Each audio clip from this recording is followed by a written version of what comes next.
I'm your host, Annie Bowles, and this is News du Jour.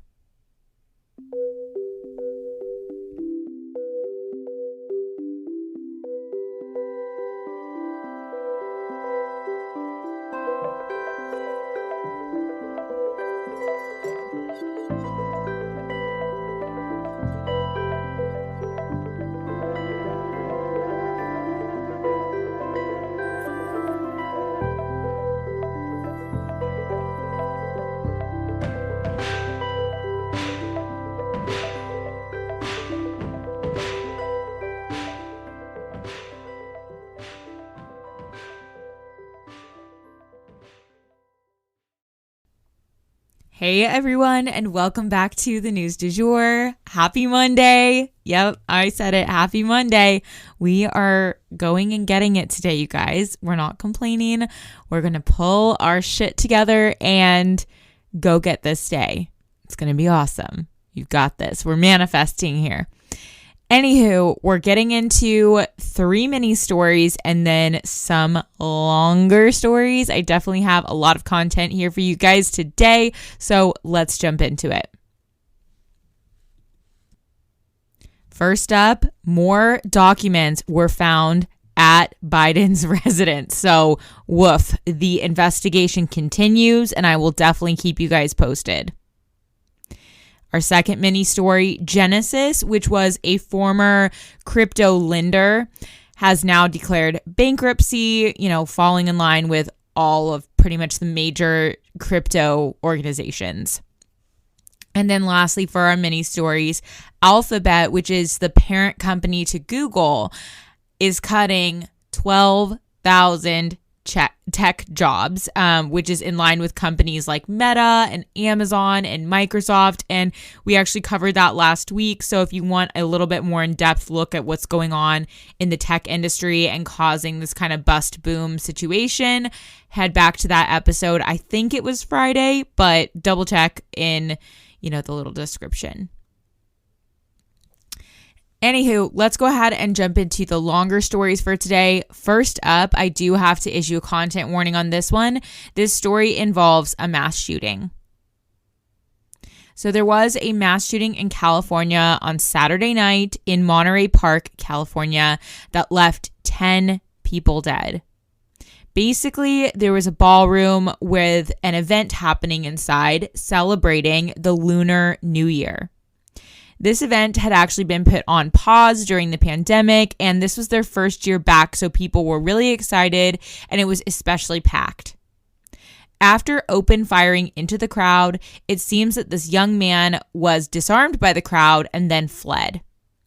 The suspected shooter is an Asian man who may have been part of the community that he killed in. LAPD are currently conducting a massive manhunt for this suspect. They released a picture of him as well. So, if you live in the area or California generally, you might want to check that out just in case for your own safety.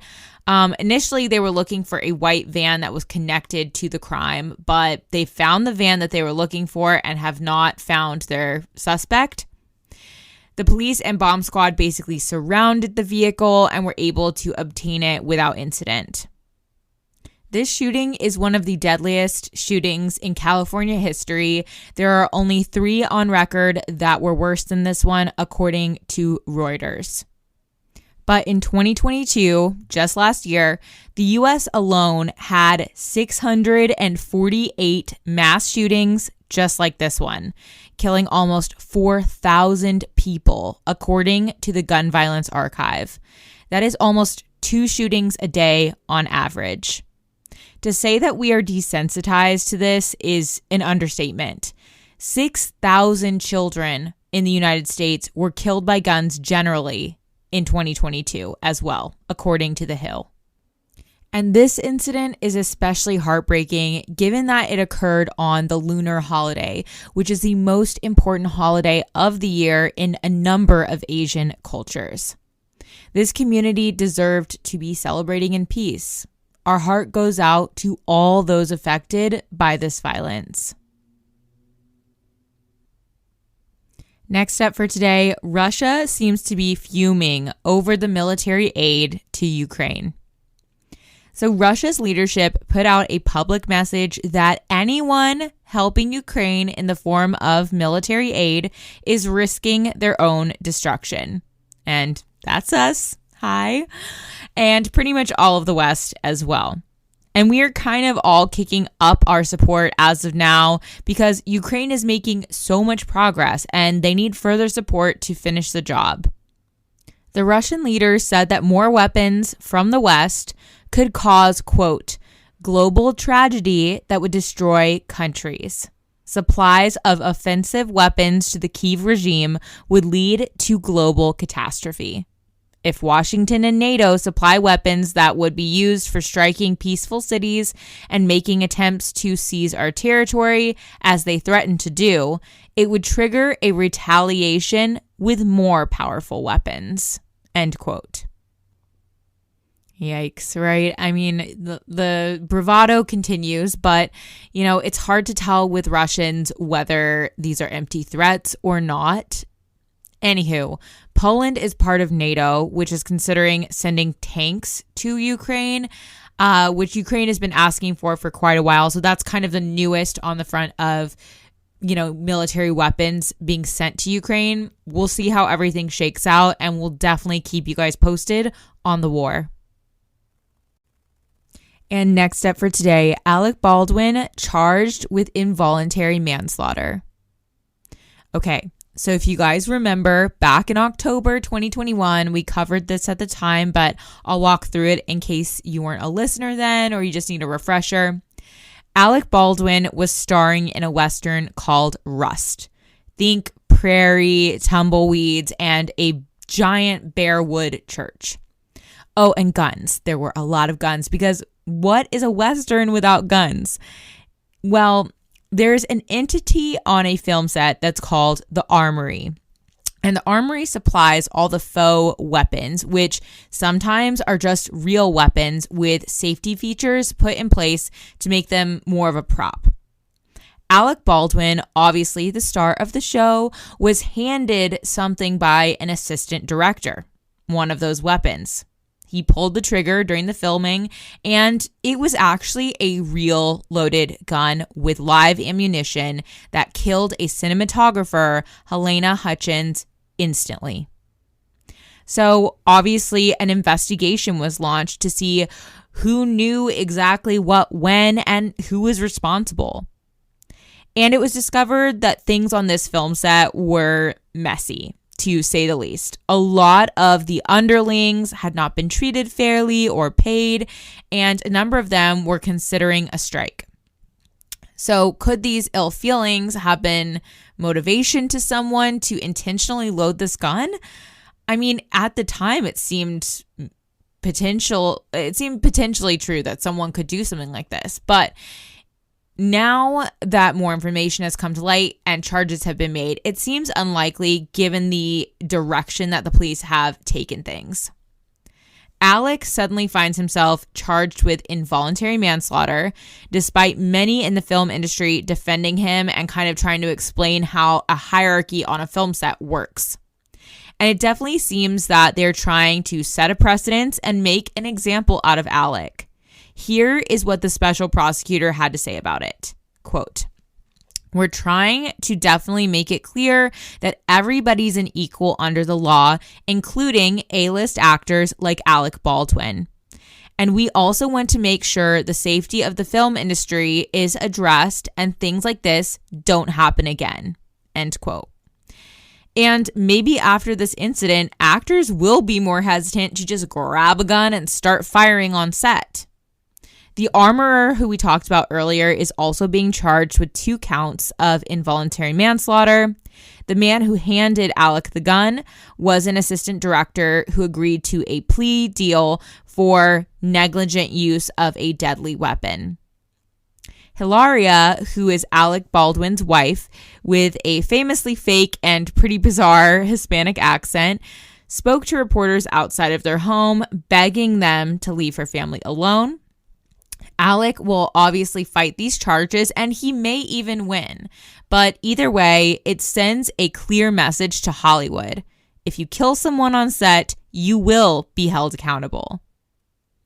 What remains, though, a strange mystery is how the live ammunition arrived on set to begin with. This is where I have my little investigator hat on.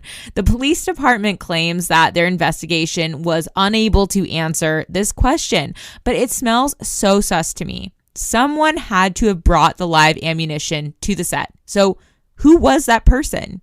There was never supposed to be live ammunition on a film set to begin with. And without that live ammunition, the victim here, Helena Hutchins, would still be alive.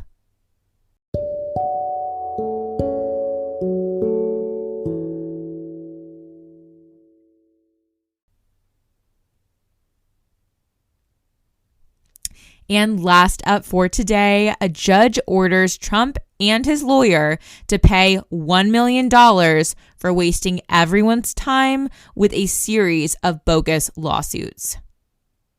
So Donald Trump has long used his legal resources as a way to ruin business rivals, former business partners, and people he's owed money to. You could say that the court system has been his weapon of choice. But now those tactics are backfiring on him. Trump filed legal actions against almost 36 political opponents, including people like Hillary Clinton and former FBI Director James Comey. But there was zero basis for any of these legal filings, and the judge did not just laugh it off as we saw many judges do in his post-election legal actions. This judge was pissed and felt that Trump was abusing the court system with these frivolous filings and wasting everyone's time. So she fined him and his lawyer $1 million approximately, making it clear that he is not to continue this behavior. Here's what the judge had to say about it. Quote, Mr. Trump is a prolific and sophisticated litigant who is repeatedly abusing the court systems to seek revenge on political adversaries. He is the mastermind of strategic abuse of the judicial process, and he cannot be seen as a litigant blindly following the advice of a lawyer. He knew full well the impact of his actions, end quote.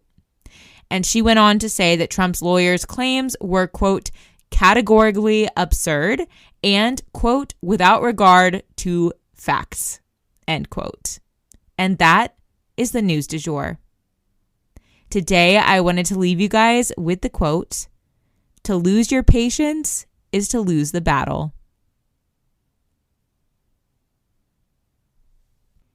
If you enjoyed this episode, please subscribe on whatever podcast platform you use to listen. A rate and review or shout out on social media would mean the world to us and help us be able to keep creating the news du jour. But the best way to support all of our work is to become a patron at www.patreon.com/sugarfreemedia. You can also follow us on social media under sugarfreemedia.co on Instagram and just sugarfreemedia, all one word, on TikTok. We appreciate you listening and look forward to telling you about the news again next time on News du Jour. Broadcasting from Oklahoma.